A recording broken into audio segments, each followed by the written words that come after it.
হ্যাঁ, সার্কামসিশন বর্তমান সময়ে খুব বার্নিং একটা ইস্যু। কারণ খুবই দুঃখজনক ঘটনাগুলো যে 2-3টা ঘটনা আমাদের সামনে এসেছে, সবাই জানে যে সার্কামসিশন করতে যে বাচ্চা মারা গেছে। এটা আসলে মেনে নেওয়া যায় না। আবার কিছু ঘটনা আসেও না যে পেরিতে হাজাম দিয়ে করানো বা মেল ট্রিটমেন্ট যেগুলো বলে সেইভাবে যে কি পরিমাণে মিস আপ হয় এবং আমাদের কাছে পরবর্তীতে আসে, এগুলো আসলে এতটা হাইলাইটও হয় না।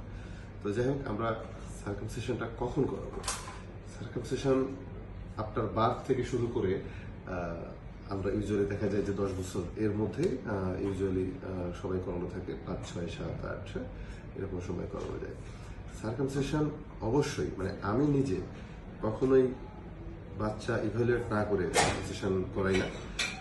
এটা বাচ্চার মিনিমাম 2-3টা টেস্ট আমাদের করে নিতে হবে এবং পেশেন্টের হিস্ট্রি, যে কিভাবে এটা তার কোনো ব্লিডিং ডিসঅর্ডারের আনকন্ট্রোল, ব্লিডিং স্টপ হচ্ছে না, এই জাতীয় কোনো হিস্ট্রিগুলো আছে কিনা।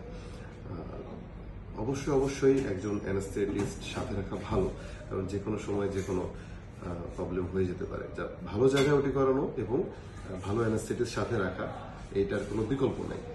তো এটাই। আর আমরা ইউজুয়ালি ডিসেকশন মেথড আর গিলোটিন মেথডে আমরা 2টা মেথড ইউজ করা হয়। এখন আর গিলোটিনও খুব একটা করা হয় না, ডিসেকশন মেথড এটাই আইডিয়াল।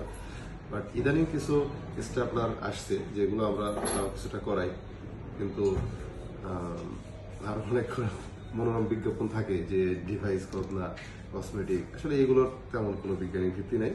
স্টেপলারটা লেটেস্ট আসছে, আর আমরা প্রেফার করি সবসময় ডিসেকশন মেথড, যেটাতে সবসময় সেফ, যে সবকিছু দেখে করানো যায়। খুব একটা ঘাবড়ানোর কোনো কারণ নাই, একটু বড় হলে লোকাল দিয়েও করানো যাবে। বাট তারপরও আমি লোকাল দিয়ে যদি করাই, তারপরও anaesthetist monitoring, under monitoring qualified anaesthetist, এটার আন্ডারে ভালো জায়গায় করানোটাই সবসময় ভালো। সো ভয়ের কোনো কারণ নাই, এখানে অহরহ আমরা করাচ্ছি এবং কোনো এ পর্যন্ত মিস আপ হয়নি। তো সুতরাং আতঙ্কিত হওয়ার কোনো কারণ নেই। ভালো থাকবেন সবাই।